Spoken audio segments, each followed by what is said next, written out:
اللہ کے ولی، ولی واو لام یہ، ولی کہتے ہیں قریب کو، قریب، نیئر. تو اللہ کے ولی کون ہے؟ اللہ کے قریب کون ہے؟ وہ لوگ جنہوں نے اللہ کی نافرمانی چھوڑ کر اللہ کا قرب حاصل کر لیا ہو. ایسے لوگوں کے لیے نہ کوئی خوف ہے نہ کوئی غم ہے. کیوں؟ خوف مستقبل کا ہوتا ہے. اللہ کے ساتھ جب دوستی ہو جائے انسان کی تو انسان کا مستقبل محفوظ ہو جاتا، انشورنس ہو جاتی، پھر کوئی فکر نہیں ستاتا. اور غم ماضی کا ہوتا ہے، جو ہو چکا اس پہ غم ہوتا ہے.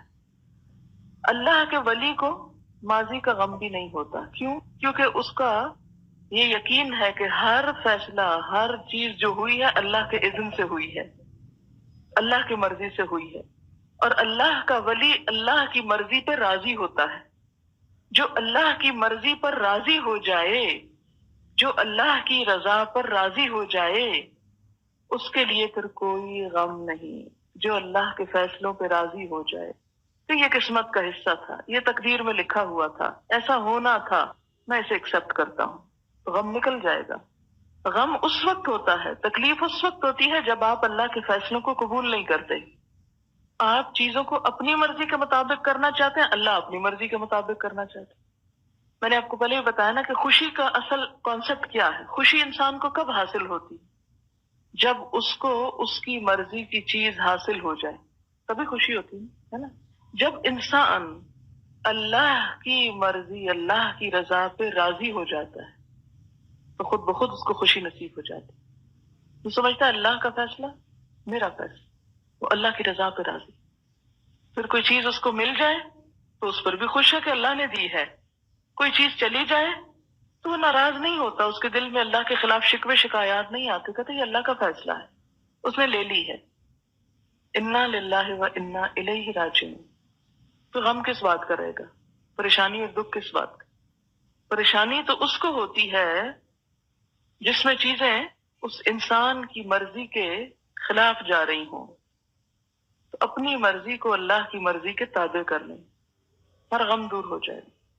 ریلیکس ہونے کا، مطمئن ہونے کا یہی راز ہے کہ جو مل جائے تو صبر شکر، اور جو نہیں ملا اس پر بھی صبر شکر. اللہ نے نہیں چاہا کوئی بات نہیں، میں اللہ کے فیصلے پہ راضی ہوں.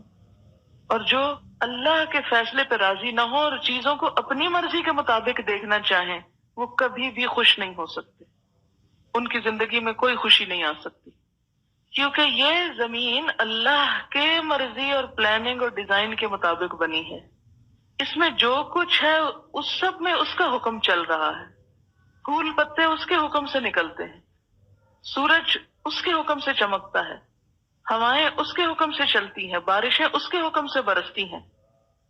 اس میں آپ کا حکم کہاں ہے؟ ہر چیز تو اس کے حکم سے کام کر رہی ہے. تو جہاں آپ اپنا حکم چلانے کی فکر میں ہیں اور اپنی مرضی کے مطابق حالات بدلنے کی فکر میں ہیں تو پھر وہ نہیں بدل سکتے. پھر آپ کو پریشانی اٹھانی ہوگی، اور پھر آپ کہیں گے یہ کیسے پتا چلے کہ اب اللہ کی مرضی کہاں ہے اور ہماری مرضی کہاں تک جا سکتی. کوشش کریں، آپ اپنی طرف سے جس چیز کو بہتر سمجھے اس کے لیے کوشش کریں. کوشش کا نتیجہ آپ کی مرضی کے مطابق نکل آئے تو بھی خوشی کی بات، نہ نکلے تو بھی پریشانی کی بات نہیں، کیونکہ اللہ نے نہیں چاہا. آپ نے کوشش کر لی، نہیں ہوا کوئی بات. بعض اوقات لوگ بیٹے کی خواہش میں ہوتے، بیٹی پیدا ہو جاتی، پھر ان کو بیٹا چاہیے تھا، وہ نہیں ہوئی، بیٹی ہو گئی، اب وہ غمگین ہو رہے ہیں، پریشان ہو رہے ہیں، دکھی ہو رہے ہیں. کیوں ہو رہے ہیں؟ ذرا سوچیں کیوں ہو رہے ہیں؟ اللہ کے فیصلے پر راضی نہیں ہوئے. حضرت مریم کی والدہ راضی ہو گئی تھی، پھر اللہ نے ان کو راضی کر دیا اور فرمایا لیسا ذکرک الانثیٰ، تم بیٹا چاہتی تھی، بیٹا وہ نہیں کرے گا جو بیٹی کرے گی، پریشانی کی کیا ضرورت ہے. اسی طرح انسان اولاد چاہتا ہے، اللہ نہیں دینا چاہتا، اب وہ پریشان ہے، دن رات پریشان ہے، کیوں نہیں ہو رہا. اور دنیا کے سب فکر بھولیں، بس سارا فکر اسی میں آ کے. پریشانی اس لیے کہ اللہ کے فیصلے پر راضی نہیں. اللہ تعالیٰ خود قرآن پاک میں فرماتا ہے وَيَجْعَلُ مَن يَشَاءُ عَقِيمًا، جس کو چاہتا ہے بانجھ کر دیتا ہے، اولاد سے محروم کر دیتا ہے. وہ چاہتا ہے کہ نہ ہو، ہم کیا کر سکتے ہیں؟ یعنی اس کا نہیں مطلب دعا نہ مانگے. حضرت زکریا علیہ السلام مایوس نہیں ہوئے تھے، مانگتے رہے. کل پرسوں میری ملاقات ہوئی, میری ایک جاننے والی تھی, بہت سال سے میں ان کو مل رہی ہوں, کچھ 7-8 سال گزشتہ سے.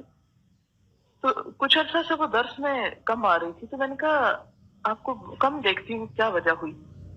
کہنے لگی کہ اللہ نے مجھے 18 سال بعد جڑواں بچے دیے ہیں. شادی کے 18 سال بعد بیٹا بیٹی جڑواں. تو اب آپ دیکھیں کہ اللہ نے 18 سال آزمایا اور پھر دے دیا.